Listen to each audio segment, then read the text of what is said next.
In an overdramatic show of forced defiance, employees at a Canara Bank branch in Kochi, Kerala, recently staged a protest against their new regional manager's objection to serving beef in the office canteen.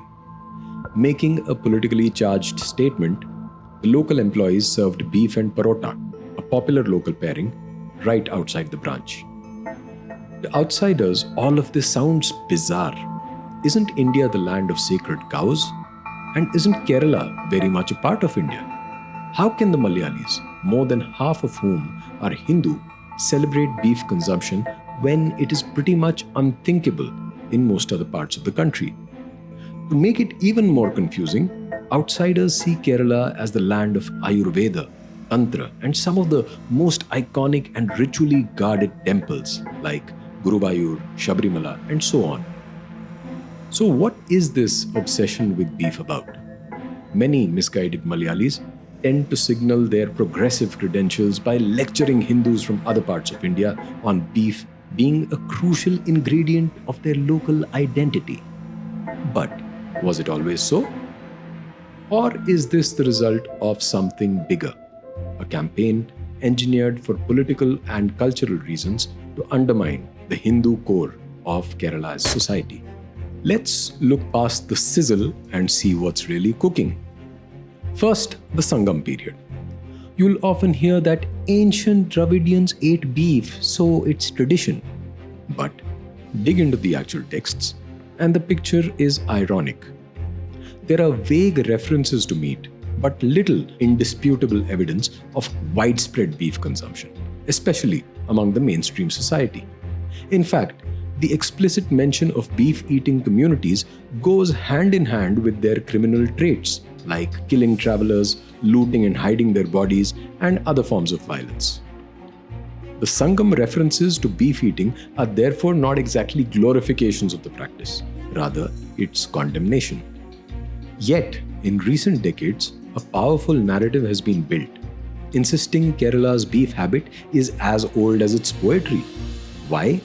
To weaken the traditional Hindu consensus and open the door to radical change. Historically, Kerala's society and rulers took cow protection very seriously. Kerala's Hindu kings like Samutri Zamorins of Kozhikode pledged in royal oaths to protect Brahmins, temples and cows. Nayar warriors would swear before the king as part of their martial graduation to safeguard both Brahmins and cattle. Foreign accounts corroborate this historical commitment to cow protection. A 15th century Chinese traveler noted that even Muslim communities were required to abstain from the consumption of beef as a condition for settlement in Kerala. Kamaluddin Abdur Razzaq, the Persian emissary to the Vijayanagar Empire, wrote about Kozhikode, quote, "One thing alone is forbidden, namely to kill a cow or to eat its flesh. Whosoever should be discovered slaughtering or eating one of these animals would be immediately punished with death." End quote.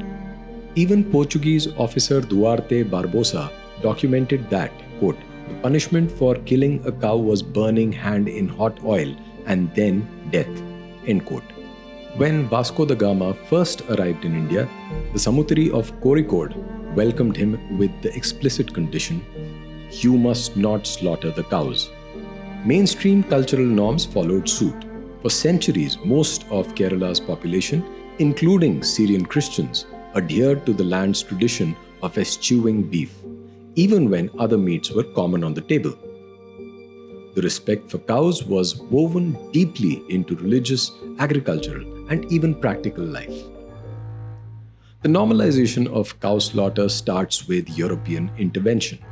When the Portuguese landed in Kerala, their missionaries weren't just after souls, they wanted to destroy the will of the natives. The local Syrian Christians, who had long respected the Hindu ban on cow slaughter, were pushed to change their ways. Archbishop Menezes and his allies insisted that abstaining from beef was unchristian, sparking protests and tension between communities. Suddenly, beef appears on the menu and in public discourse, not as dietary freedom, but as a colonial ploy.